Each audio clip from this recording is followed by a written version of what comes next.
Во рамките на системот на социјална заштита, нели, во текот на изминатиот период, на локално ниво се отворени дневни центри за згрижување за дневно и привремено згрижување на лица, односно деца со интелектуална попреченост, кои што во рамките на нашата општина, односно во рамките на општина Куманово, функционира само еден дневен центар, кој неодамна е реновиран и адаптиран за услугите на корисниците. Уште еден дневен центар е отворен, меѓутоа се уште не е пуштен во употреба. Тоа е во рамките на општина Липково, по-конкретно во село Ризаре. Меѓутоа, врз основа на анализите кои што ги направивме во овој краток временски период, констатиравме дека истиот не е пуштен во употреба заради одредени инфраструктурни ставки кои што не се довршени, како што е обезбедување на електрична енергија внатре во просторот, обезбедување на хигиенска вода за пиење, која што е проблем и во населеното место. Понатаму не е обезбедено моторно возило за превоз на лицата од домот на живење до самиот дневен центар и назад, како и соодветни стручни лица, односно кадар, кој што би требало да работи за непречено функционирање и пружање на максимални услуги наменети за лицата со интелектуална попреченост, конкретно за жителите на општина Липково.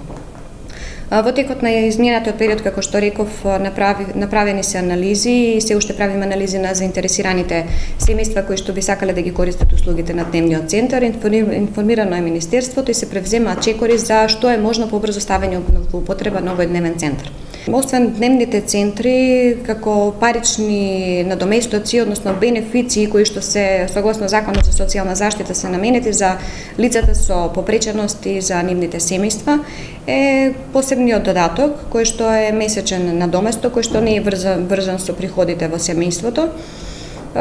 и се добива врз основа на утврдување на степенот и видот на попреченост, тоа го утврдува комисија за утврдување на степен и вид на попреченост, врз основа на кој документ се добива и правото на посебен додаток. На 26 годишна возраст постои правото на користење на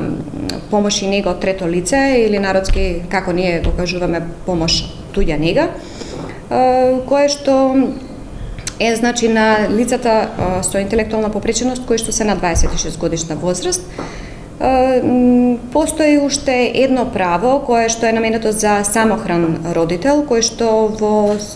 континуитет од 15 години се грижи за лице кое што е со попреченост и истиот кога ќе наполни 62, односно 65 годишна возраст старост, ако не е невработено лице и ако не е корисник на пензија или други приходи по друг основ, има право на парична помош која што изнесува 8.000 денари на месечно ниво и се зголемува согласно зголемување на трошоците за живот. Понатаму, проблемите со кои што се соочуваме конкретно во однос на оваа категорија се малиот број на капацитети, односно на капацитети за дневно и привремено згрижување, бидејќи како што истакнав во општина Куманово функционира само еден дневен центар. Исто така,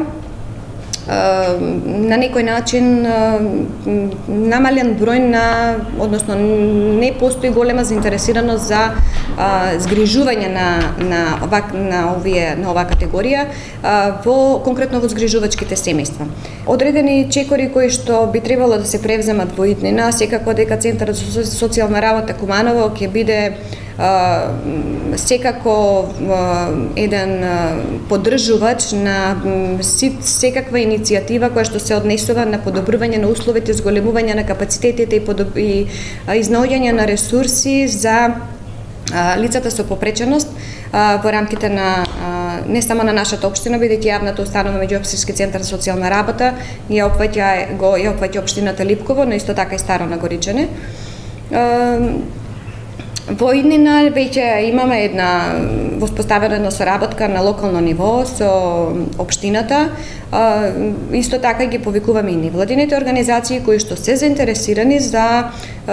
спроведување на одредени проекти и активности каде што Центарот за социјална работа секогаш ќе биде